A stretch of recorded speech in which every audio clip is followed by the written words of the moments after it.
ചില കണ്ടുമുട്ടലുകൾ നമ്മൾ പ്ലാൻ ചെയ്യാത്തവയാണ്, പക്ഷെ അവയാണ് ജീവിതം തന്നെ മാറ്റുന്നത്. ആരംഭം. മഴ പെയ്യുന്ന ഒരു വൈകുന്നേരം.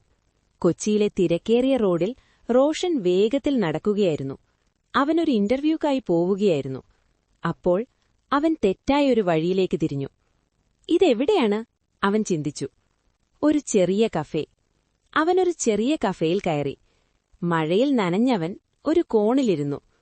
അപ്പോഴാണ് ഒരു പെൺകുട്ടി അടുത്തേക്ക് വന്ന് ചോദിച്ചത്, നിങ്ങൾക്ക് സഹായം വേണോ? അവൻ നോക്കി. അവൾ സമീറ. ഒരു സംഭാഷണം. എനിക്കൊരു അഡ്രസ് വേണം, റോഷൻ പറഞ്ഞു. അവൾ ചിരിച്ചു. നീ വഴിതെറ്റി. അതെ. ശരി, ഞാൻ കാണിച്ചു തരാം. അവൾ ഇരുന്നു. അവരുടെ സംഭാഷണം തുടങ്ങി. അപ്രതീക്ഷിത അടുപ്പം. ചില മിനിറ്റുകൾ. പിന്നീട് 1 മണിക്കൂർ. ഇന്റർവ്യൂ പോലും മറന്നു. നിനക്കൊപ്പമുള്ള സംസാരങ്ങൾ, റോഷൻ പറഞ്ഞു, എനിക്ക് വളരെ ഇഷ്ടമാണ്. സമീറ ചിരിച്ചു. നിനക്ക് വഴിതെറ്റിയത് നല്ലതാണ്. ഒരു നിമിഷം. മഴ ശക്തമായി. നിനക്ക് പോകണ്ടേ? അവൾ ചോദിച്ചു. റോഷൻ ചിരിച്ചു. ഇപ്പോൾ വേണ്ട. അവൾ അവനെ നോക്കി. അവളുടെ കണ്ണുകളിൽ ഒരു പുതിയ പ്രകാശം. ഒരു തീരുമാനമെടുത്ത നിമിഷം. നമുക്ക് വീണ്ടും കാണാമോ?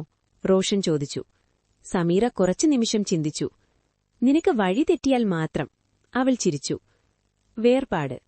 അവർ കഫേയിൽ നിന്ന് പുറത്തിറങ്ങി. മഴ കുറഞ്ഞു. ബൈ, അവൾ പറഞ്ഞു. ബൈ, അവൻ പറഞ്ഞു. പക്ഷേ ഇരുവരും പിന്നോട്ടു നോക്കി. വീണ്ടും. അടുത്ത ദിവസം റോഷൻ അതേ വഴിയിൽ വീണ്ടും പോയി. അവൻ വീണ്ടും തെറ്റായി ആ കഫേയിലെത്തി. അവൾ അവിടെ ഉണ്ടായിരുന്നു. വഴി തെറ്റിയോ? അവൾ ചിരിച്ചു. അതെ, പക്ഷെ ഇപ്രാവശ്യം മനഃപൂർവ്വം. അവസാന വരി. ചില വഴിതെറ്റലുകൾ നമ്മളെ ശരിയായ ആളുകളിലേക്ക് കൊണ്ടുപോകും.